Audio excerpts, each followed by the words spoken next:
Meu nome é Júlia Garcia Távora Menegas e o título do meu trabalho é Inconstitucionalidade da tese da legítima defesa da honra sob o viés da pesquisa de gênero. Então, o presente trabalho ele aborda a questão da inconstitucionalidade da tese da legítima defesa da honra sob a perspectiva de gênero, usando como estudo de caso o crime do homicídio cometido contra Angela Diniz por seu ex-companheiro Doc Street. É muito importante analisar o fenômeno do crime passional e os impactos dessa tese nos casos de homicídio, especialmente no contexto de desigualdade de gênero. Para tanto, foi utilizada a metodologia da Áudia Fácil Monteiro, que ressalta a necessidade de uma abordagem livre de preconceitos de gênero e que é centrada na igualdade, que considera a complexidade jurídica, cultural, social e política envolvida tanto nesse crime quanto na elaboração de determinadas leis. A pesquisa ela propõe uma reflexão crítica sobre as relações de poder e as estruturas sociais que perpetuam a violência contra as mulheres, questionando a legitimidade dos argumentos da legítima defesa da honra. Analisando a evolução dessas discussões do direito e das discussões de gênero dentro do direito, o trabalho ele tem como função destacar a importância de uma abordagem inclusiva e uma abordagem sensível às questões de gênero na interpretação e na aplicação do direito, para promover a igualdade e a dignidade de todas as pessoas perante a lei. O caso da Angela Diniz do Doc Street foi um dos casos mais conhecidos no Brasil com relação ao que se chamava de crime passional, que hoje em dia é chamado de feminicídio. E no dia 30 de dezembro de 1976, a socialite Ângela Maria Fernandes Diniz ela foi morta por 4 tiros pelo namorado dela, o Raul Fernando do Amaral Street, que era conhecido como Doc Street. E esse caso foi muito célebre porque foi um dos primeiros casos que a legítima defesa da honra foi usada de uma forma escancarada para realmente macular a imagem da vítima. E no primeiro julgamento, a pena que o Doc Street teve foi uma pena de 2 meses por um homicídio e a promotoria recorreu, pediu para que houvesse um novo julgamento e nesse novo julgamento ele foi condenado a 15 anos de prisão.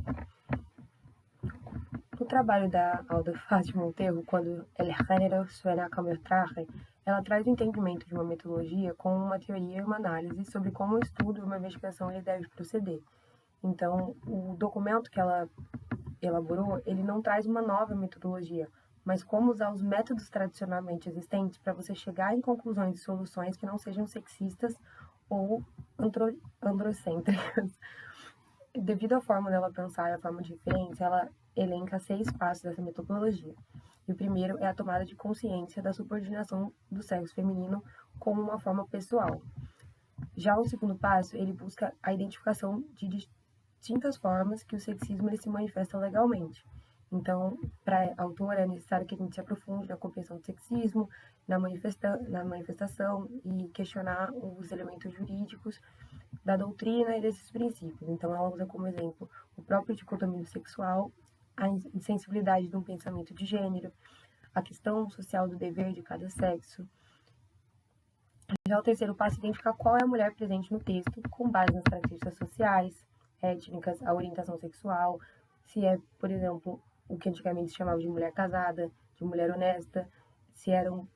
leis feitas para mulheres com poderes financeiros, e só a partir dessa análise você consegue observar os impactos sobre os demais setores. Já o quarto passo é identificar qual é a concepção de mulher protegida ou desprotegida por um texto. Então, um dos exemplos que ela dá é essa mulher família, a mulher mãe, ou uma comparação simplesmente da mulher com a figura masculina.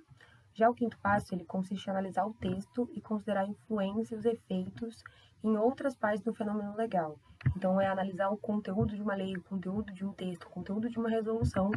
e os efeitos que ele tem dentro de componentes político-culturais e componentes estruturais. Já o sexto passo, né, por fim,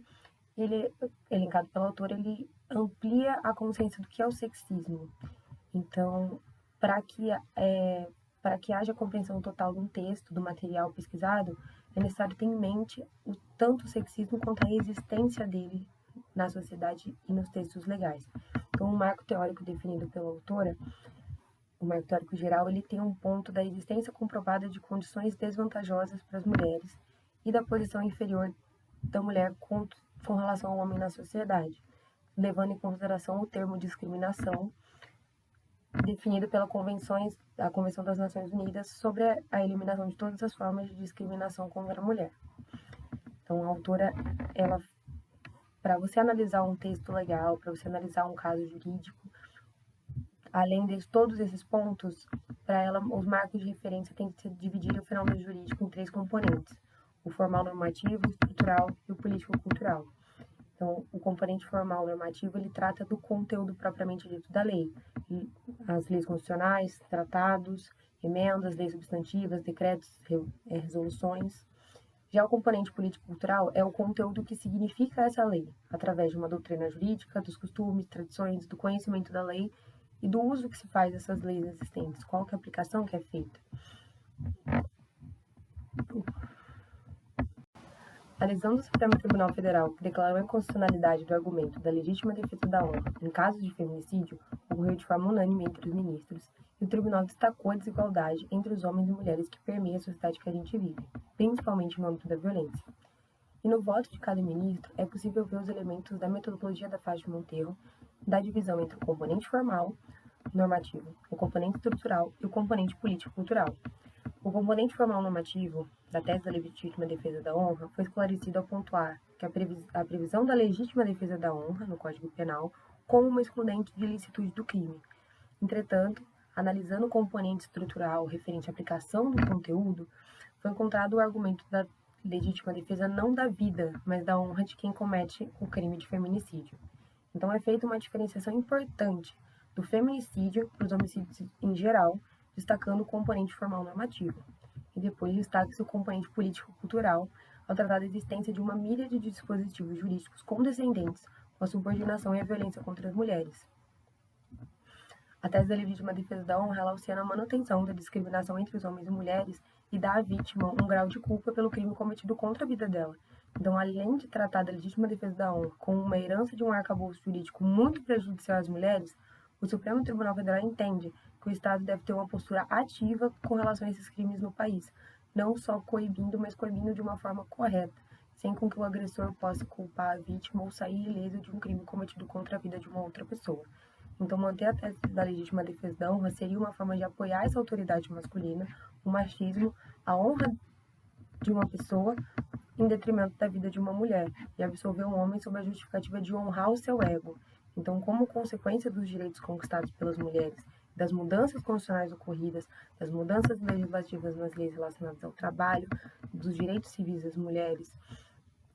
e da mudança do papel da mulher na sociedade, depois só de 48 anos a tese foi derrubada pelo tribunal. E é possível a gente observar essas mudanças desde o caso da Angela Street, da reação social das pessoas, das mudanças legais que aconteceram